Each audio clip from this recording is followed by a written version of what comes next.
Hi friends, సగ్గుబియ్యం custard పౌడర్తో ఇలా పాయసం చేయండి. టేస్ట్ చాలా బాగుంటుంది.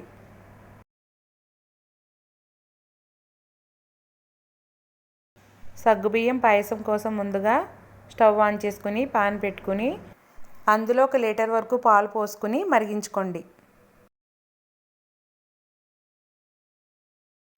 పాలు ఈ విధంగా బాగా మరిగిన తర్వాత శుభ్రంగా కడిగి నానబెట్టుకున్న 1/2 కప్పు పెద్ద సగ్గుబియ్యాన్ని వేసి ఉడికించుకోండి.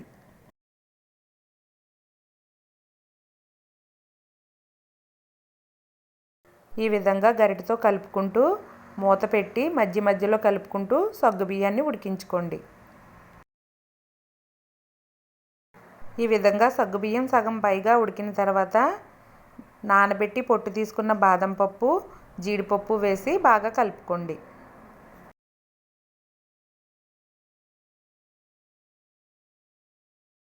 సగ్గుబియ్యం బాగా ఉడికిన తర్వాత ఒక బౌల్లో 3 స్పూన్ల కస్టర్డ్ పౌడర్ వేసుకుని ఒక 1/2 కప్పు పాలు వేసుకుని బాగా కలపండి.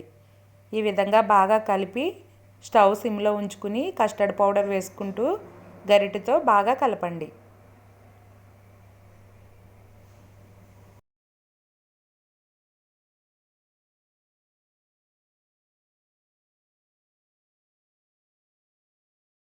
ఈ విధంగా బాగా కలుపుకుని 2 నిమిషాలు ఉడికిన తర్వాత అందులో కొద్దిగా కండెన్స్డ్ మిల్క్ వేసుకోండి.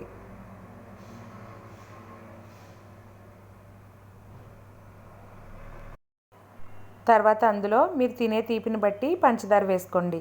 తర్వాత అందులో కొద్దిగా ఇలాచీ పౌడర్ వేసుకుని బాగా కలుపుకోండి.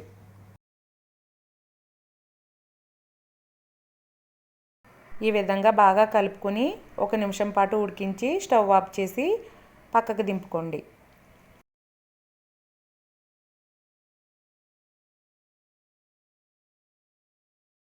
ఈ విధంగా గరిటెతో కలుపుకుంటూ చల్లారబెట్టండి. పూర్తిగా చల్లారిన తర్వాత 1 అవర్ పాటు ఫ్రిడ్జ్లో పెట్టండి.